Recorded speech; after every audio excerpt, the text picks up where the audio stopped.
Okay, let's dive right into this. Have you ever wondered why so many digital products just completely tank in the market, even when they have absolutely flawless, beautiful code? I mean, it happens all the time. You see, writing great software is really just one piece of the puzzle. So today, in this explainer, we're going through an absolute masterclass on Agile product management. We're taking direct insights from the Product Academy Playbook by Figa, a really renowned product management boutique, to uncover exactly how you can ensure your ideas actually survive the real world. So, the crucial question we really have to answer first is this. Are you building the right product or just building it right? The mantra of any product manager should absolutely be both. But far too often, Agile teams fall into the trap of just churning out feature after feature. They're essentially creating this random, disconnected list of functions just because they can. This masterclass, it's all about shifting that mindset. We really need to stop acting like code factories and start acting like product visionaries. To do that, here is our game plan. We're going to walk chronologically through the first 4 foundational commandments of Agile product management. Number 1, the product vision. Number 2, find a real problem. Number 3, evaluate market potential.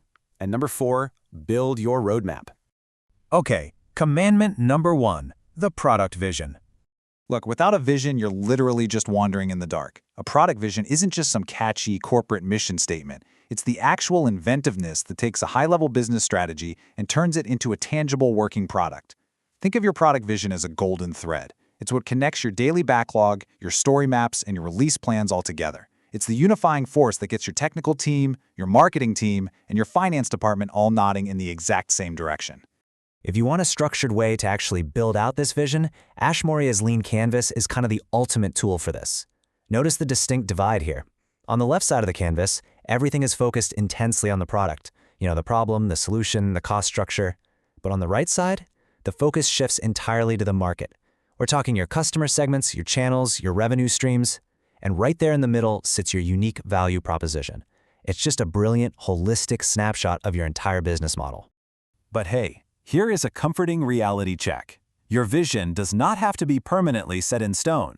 Did you know Pinterest actually started as an app called Tote? Yeah, it was originally meant to be a multi-site shopping cart.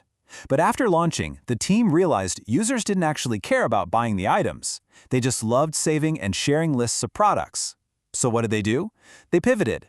A strong initial vision allowed them to get into the market, identify real user behaviors, and adapt. Your vision gets you moving, but for sure, you have to be willing to evolve. Moving right along to commandment number 2, find a real problem.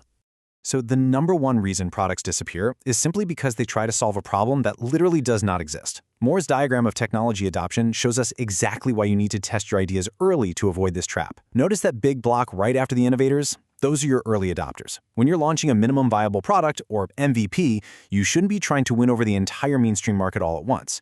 You want to target these early adopters because they actually feel the pain of the problem you're solving. And honestly, they're way more forgiving of early bugs. Validate your hypotheses with them first before you try to cross the chasm to the wider active majority. The absolute ultimate validation of this is the Facebook approach. Think big, start small. When Facebook launched, they didn't just push it to the whole world. They launched exclusively at Harvard University. They found this highly connected, tech-savvy niche of early adopters, tested their core assumptions, proved the product's value, and only then did they expand. You need to do the exact same thing. Find your Harvard. Okay, so how do you actually extract these problems and build solutions? Well, you get out of the building and interview your early adopters.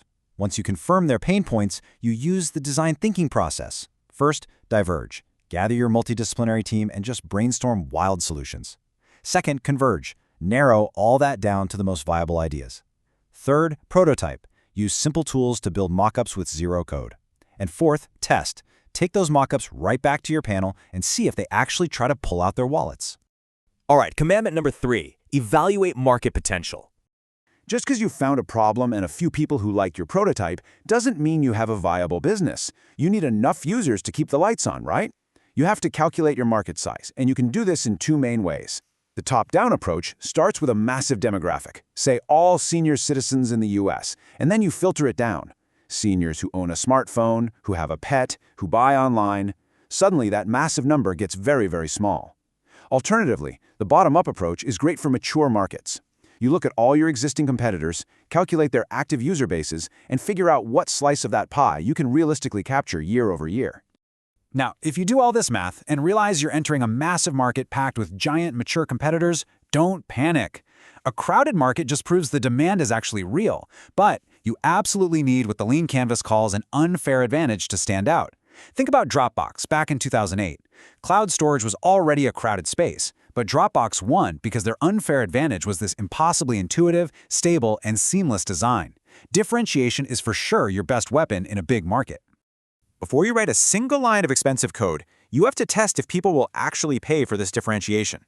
You can use pre-orders or crowdfunding, just like the Pebble smartwatch did. They raised millions to validate the market and fund manufacturing at the same time. If that's not possible, run a smoke test. Set up a fake door. Basically, run a targeted digital ad leading to a landing page that shows mock-ups of your app. Ask for an email to get early access. If 1,000 people click the ad but literally no one leaves an email, well, you just saved yourself months of useless development. My absolute favorite example of a qualitative smoke test is Zappos. Before building this massive online inventory infrastructure, the founder literally went down to local retail shoe stores, took photos of the shoes, and put them on a basic website.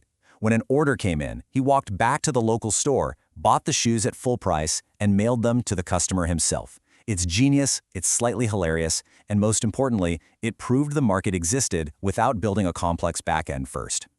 And that brings us to commandment number 4. Build your roadmap. Okay, so you have a vision, a validated problem, and a hungry market. But listen closely to this. A roadmap is an operational document of milestones. It is not just a wish list of cool features.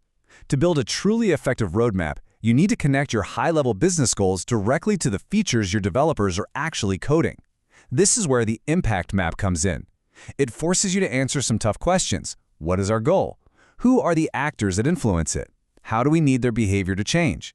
And finally, what specific features will trigger that behavior change? Let's see an impact map in action. Imagine an e-commerce site trying to generate 2,000 more daily sales. That's the ultimate goal over on the left. To get there, they look at a specific actor, the cautious buyer. How do they need this buyer's behavior to change? Well, they need them to start hunting for bargains. And what product feature actually creates that behavior? Targeted promotions and product bundles. Suddenly, the feature isn't just a random idea thrown at a whiteboard. It is directly tethered to a top-level business objective. Once you know what features drive impact, you need to organize them chronologically using a story map. While the impact map connects business goals to features, the story map connects the user's journey to your actual release schedule. It's an incredibly powerful visual tool, and honestly, it should be created collaboratively with marketing, design, and tech, all sitting in the exact same room. When you're plotting this out, map your user personas and the chronological steps of their journey right across the top horizontal axis.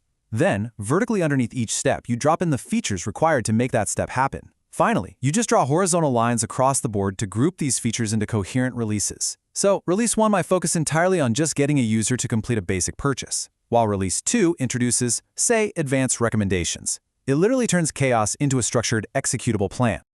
So, I want to leave you with this provocative thought as we wrap up this explainer. Look closely at the product you are working on today. Are you just coding features to clear out a backlog, or are you truly solving a real, validated problem for your users? Take these 4 commandments, vision, problem, market, and roadmap, and apply them to your daily work. If you do, you won't just be building software. You'll be building a product that actually matters. Thanks for joining me, and I absolutely can't wait to see what you build next.